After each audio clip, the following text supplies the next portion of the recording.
សូមបកស្រាយចម្រៀងនៃបទនិមិត្តចំណងជើងថាចៅលួចចិត្ត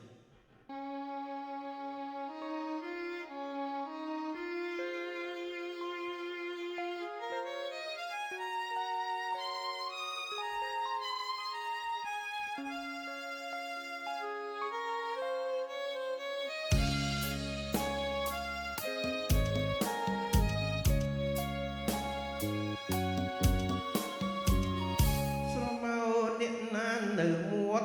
មកអួចចៅលួចឬមួយជាវ័យ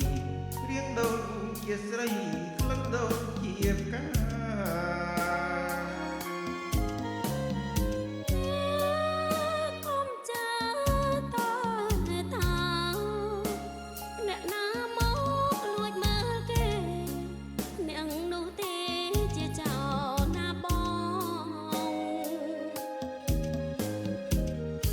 មែនហើយចៅបងគឺចៅលួចចិត្តលួចស្នេហ៍អូនមួយជីវិត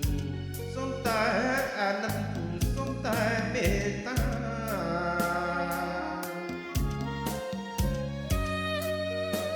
តែនេះក៏មានតែស្នេហាចិត្តអនរាំងជាងថ្មដា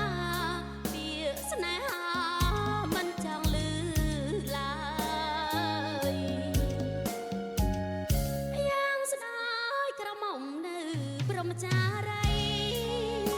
តារីហើយរយធ្វើអ្វីគ្រប់រូបស្ត្រី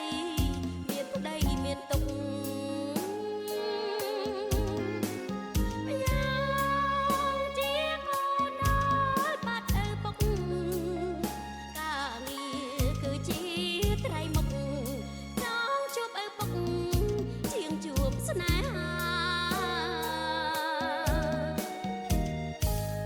តែព្រមស្នេហ៍ហើយស្នេហ៍ដោយស្មោះទ្រូងបង5ហាត់មើលចុងបងពិតជាប្រុងសន្តងភរិយាបងជួយអូនលុងចំការងារឥឡូវសុំតែវាចាមួយបានមកថាមេត្តាបងទេ